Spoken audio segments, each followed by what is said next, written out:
I was seen, believed in, and suddenly writing this song, realizing where I now am in my life, I get to choose now, not just in lots of senses, but I get to choose as a woman what I do, where I go. Hello again. Hi, John. How are you doing? I am doing great.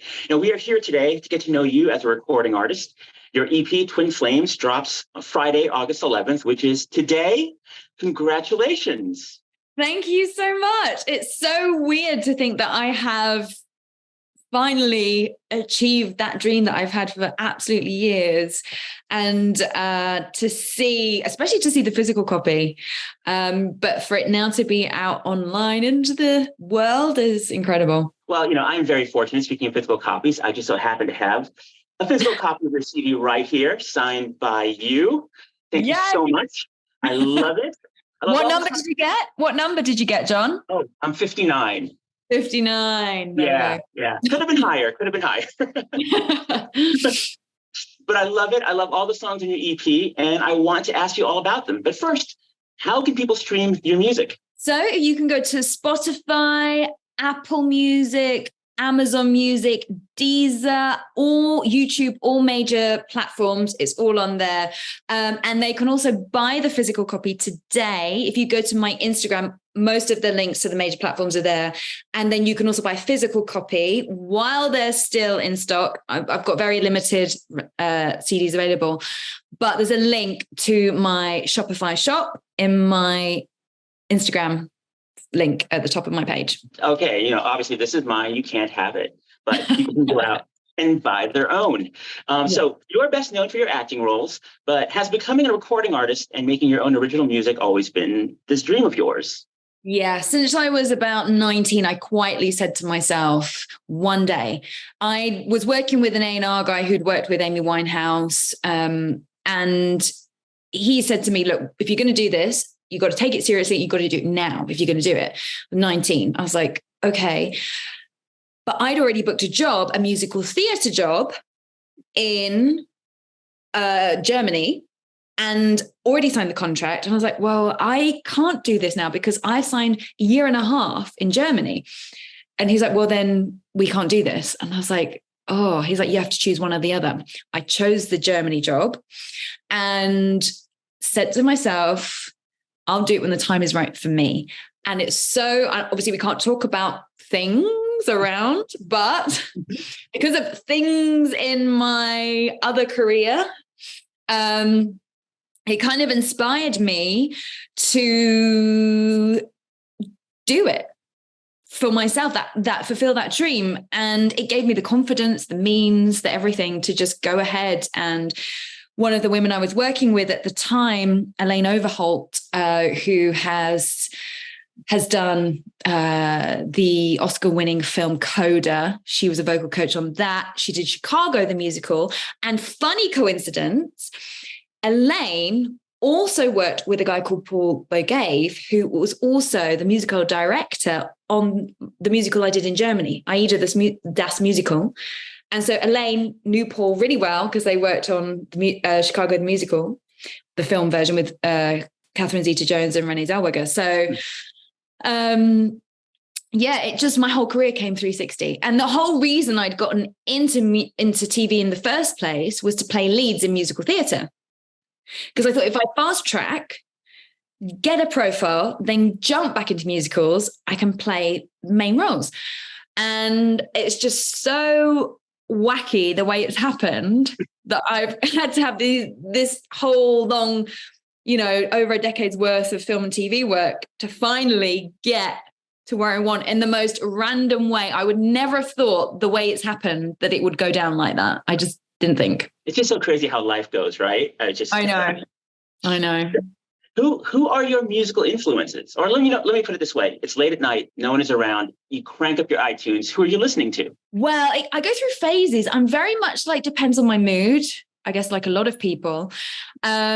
So if I'm driving, for example, there's an artist that I really love at the moment, new artist, Grae, Grae. I can play her whole album, actually her whole Spotify how do you say that word? I think it's discography. Discography, right? I've never actually said it out loud. I've only read it on Spotify. Yeah, same here. That also threw me. But discography? No, discography. Please tell us. If you're sat there at home, you know how to say that word. Please tell us. Yeah, so she's amazing. So check her up. Grae. And then Amy Winehouse, I can play anytime practically. And it's funny how I'd connected with an A&R guy who was working with Amy at the beginning, and I just feel so inspired by her. And yeah, like it's also, you know, the mood I'm in, and it's not necessarily one particular artist. It can just be a song on the album, or I'm very into the 70s disco, Earth, Wind and Fire, Jamiroquai. I know that's not 70s, but Jamiroquai still has that 70s disco beat to it. And obviously Michael Jackson, classics, Motown, love Motown. So there are 4 tracks on your EP, and we're going to listen to a little bit of each song and talk about it. Okay. So your first release is Twin Flames, and here's a little clip of it. Twin flames, too hot, on fire, we're burning together.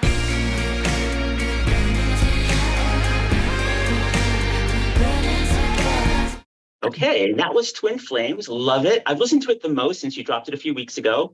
You had your little premiere party online. Yes. I was in Santa Monica Beach, actually, listening to it on the beach. Oh, amazing. Yeah.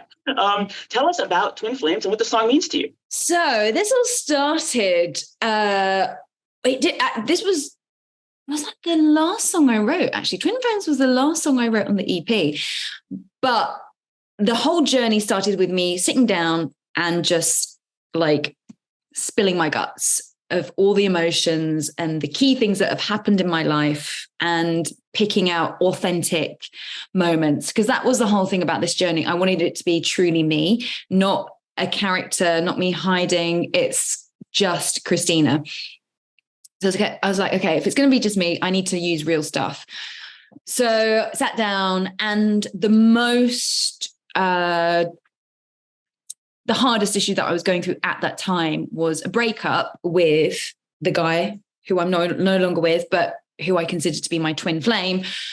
It's like 2 parts of the same soul, they say, and they only meet every 4 lifetimes. So apparently we'd lived before in Sicily in the 1800s. And we were told by the psychic, she said, if you go back to Sicily and back to this little fishing village together, she said, I think it'll be very healing for me.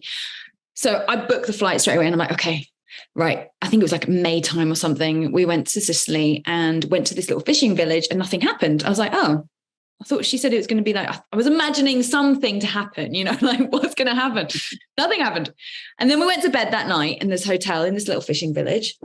And in the middle of the night, I woke up with this intense panic attack that I'd never experienced in my life. I thought I was going to die. I went out into the balcony. I couldn't breathe. And I was literally, he was still asleep, and I was literally looking about, and I was like, to get someone's attention to call an ambulance, because I was like, this is where I die. I literally thought I was going to die. I couldn't breathe.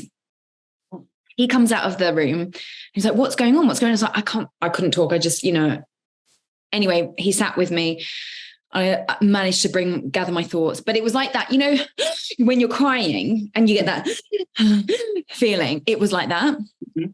And she had told us that when we were together in Sicily, he had left to go on some political work business, left the country, the island, and died at a distance. So just didn't return. Wow. And I was left thinking he'd abandoned me, and I'm waiting for him, and he didn't come back. So that abandonment issue in me was still there, not for him, because he just didn't know any better. He just went off and died. He was like, but I'd always expected him to come back, and he didn't. So I feel like that moment in that hotel was me like processing that emotion, because I've never had a panic attack like that before. Wow, that is extraordinary. So the song is about, so it says, we were told we met before this, which is that story. And then when we, got together, it was like this, when we first got together, it was this thing of like, I knew him instantly. I was like, whoa, what is this? That feeling of, really intense connection. Now, the next release is No Blame. And here is a taste of that. Here we go. And say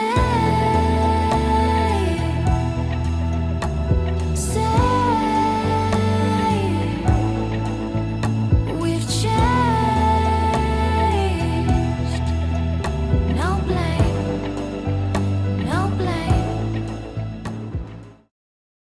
All right, that was No Blame, a little bit of it. There's a personal story behind No Blame also, isn't there? Oh, yeah.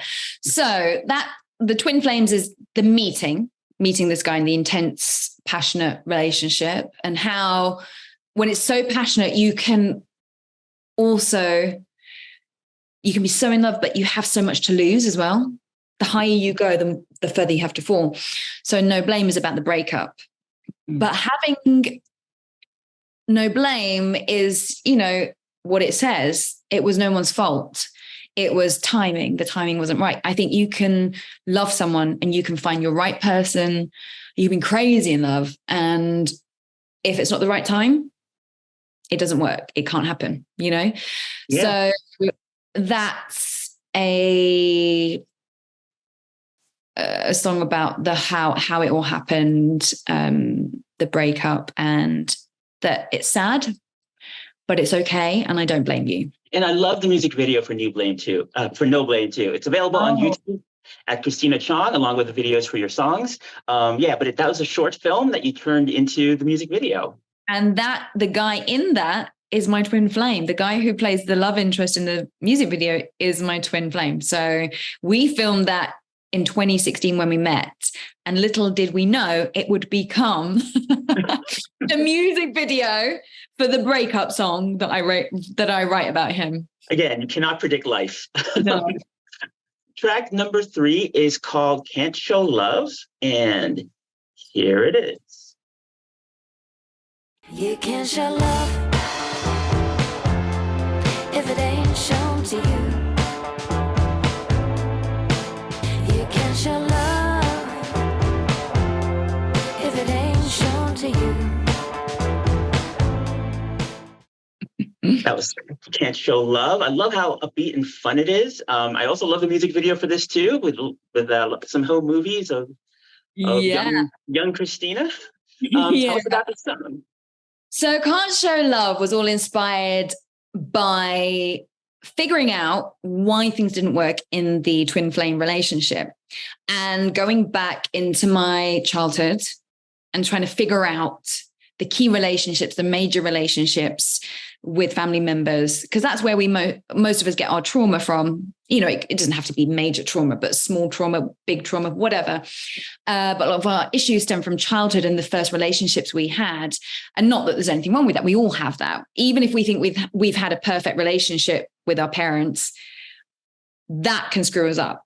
If we think that we come from a perfect childhood, then we're always looking for perfection in a partner. So, and maybe you had the perfect example of mum and dad, great relationship. Well, that's then what you're looking for, and you won't settle for anything less, kind of thing. So in an opposite way, you've still got some kind of trauma, So it's about going into my dad's childhood as well. What was his dad like to him? How was he to me? Then what am I looking for in my relationship with men? And similar, my mum, what was her relationship like with her dad? So my granddad on my mum's side is also in the video. And therefore, how does that play out?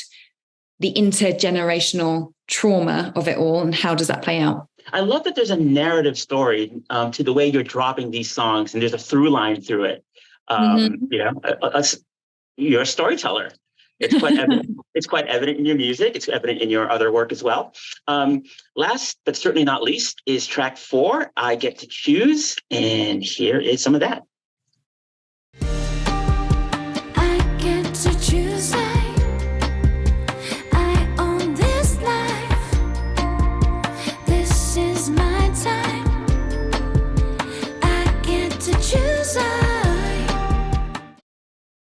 That was I Get to Choose. So light and sweet. I love it. That's the one that really kind of snuck up on me this week as I kept listening to your EP. What's I Get to Choose about?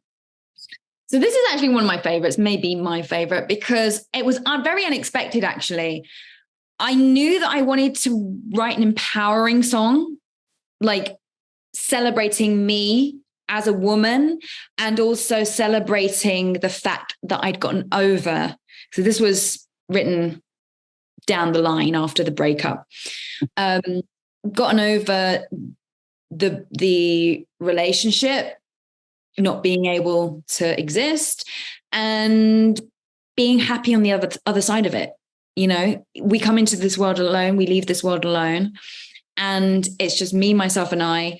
And at a time when things were really happening for me, and for a long while, I felt like, you know, I've had to really work. I mean, I still work hard, but really had to scrape and scrap, you know, like get by and just take the scraps from the table and just do, you know, take whatever work was thrown my way just to survive, and taking roles that, you know, weren't necessarily what I wanted to do, but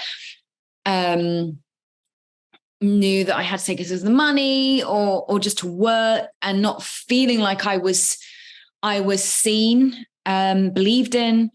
And suddenly writing this song, realizing where I now am in my life, I get to choose now, not just in lots of senses, but I get to choose as a woman what I do, where I go.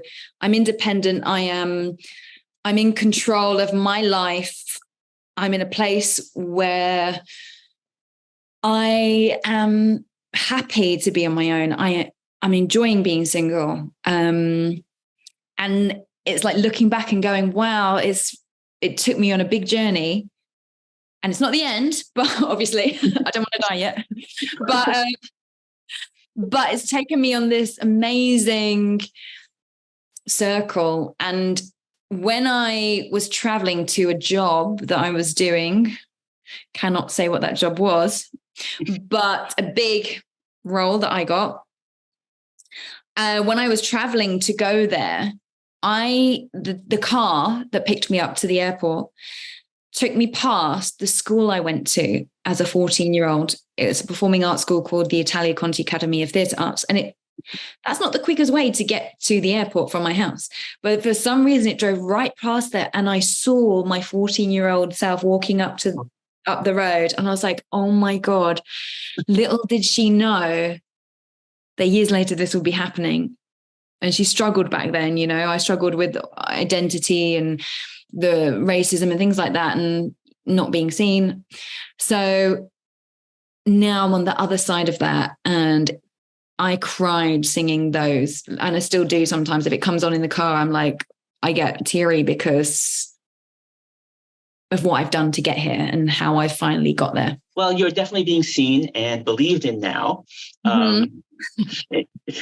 Christina Chong's Twin Flames EP is available now on Apple Music, Spotify, wherever you stream your music. And you can subscribe also to Christina Chong's YouTube to see the music videos for each song.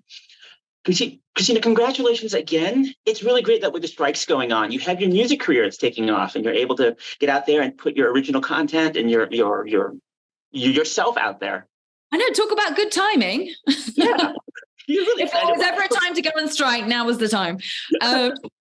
But yeah, I just want to mention as well that I also have merchandise, Twin Flames merchandise coming. That hopefully will be dropping at some point next week. So check out, there'll be a link in my Instagram, but keep an eye out for it. And so what's next for you in terms of your music? Live performances? Do you want to tour? I literally have said, I'll do whatever comes on my path. If it's meant to be, it will be. I don't know what's coming next, really. I've got some remixes of Twin Flames in the bag, some electronic versions, some house versions, maybe acoustic versions of the EP. I'd love to do a Christmas single. But beyond that, I don't know. I guess the logical step would be to do a full album. But there's nothing in concrete yet. And then after the album, I reckon that would be the time to go on tour. Very cool. Very cool. Well, we know from a certain musical that came out from a show you may or may not be on that you are an amazing singer. Thank you. I'm sure if you did live concerts, you'd kill it. Chrissy, thank you so much for sharing your music with us today. Everybody go out and check out Twin Flames, the EP. Thank you so much. Thank you. You're welcome. All right. So, I think we're good. So thank you. Yes. Thank you. Thank you so much. This was great. I adore you. Really appreciate you helping me out. Thank you. Oh, you're welcome. I adore you. I love the music. I know. I've been listening to it all. So I hope you guys, you actors and writers, you get a fair deal that you're fighting for. And the next time we talk, we can talk about the show that you may or may not be on that had a finale that may or may not have happened. I know, exactly. Thank you, John. Yeah, you're welcome. You're welcome. Thanks a lot. Bye. Okay, take care. Bye. Bye.